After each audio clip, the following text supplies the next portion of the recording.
Hey there, I'm Rachel with Union Fitness. Today we're going to be going over proper alignment for pigeon pose.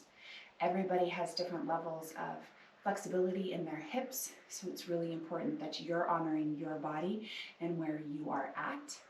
And to get into pigeon pose, I'm going to be going over a fun little flow to open up your hips with some core work, because who doesn't want a strong core?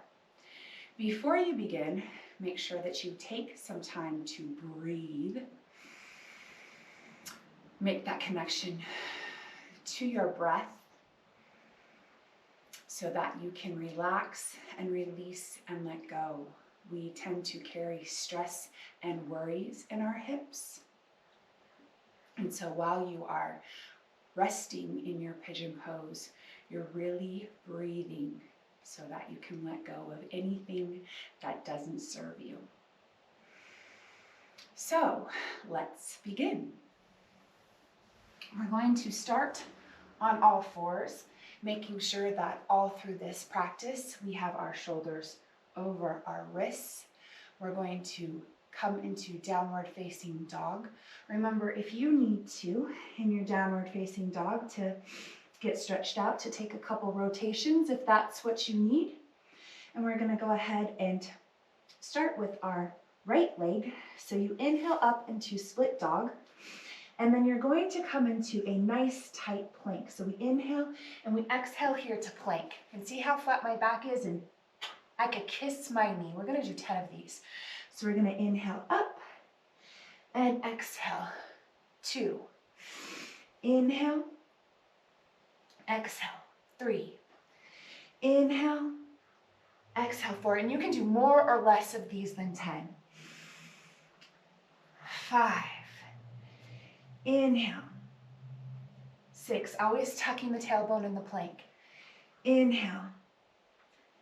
7. Inhale. 8. Inhale. 9. And inhale. 10. Now, this is where you want to listen to your body. You're going to kick this right heel towards the left wrist. And this is completely based on you and your level of flexibility. Now, you're going to slide back. And what we want to see here is my hips are square to the ground. You do not dump into that right hip. We're square. So it's not about forcing this foot to come forward. It needs to be where it is. And then we're going to just relax and lay down, keeping our hips square. Sometimes I like to touch over and then push that hip down. That's a little trick that I like to do. And then you're going to breathe that beautiful wave-like breath that you've created. Relaxing and releasing for as long as you need to. Just get comfy. Get comfy here.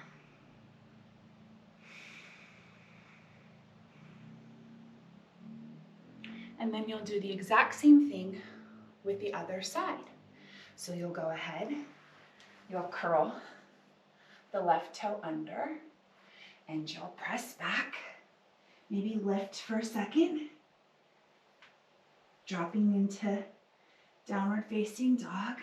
Walk it out and continue onto the other side. And make sure when you come into that plank, you can kiss your knee. Inhaling up for 10, and then you'll pull again. So the sides are different. So bringing that heel as close to the wrist as you can. Relax. Don't dump into that booty. Keep those hips square, and then walk it out and relax into your pigeon, okay? Because our hips are the epicenter of our body. We want to get them as balanced as we can, and that's why pigeon is such a powerful pose for us. So you get your balancing of your center, and you get some core work too with this fun little flow. Thanks so much for joining me today. My name's Rachel. If you liked the video, like it. If you have questions, let me know, or things you want to work on in your practice. It was lovely to have you today. Take care.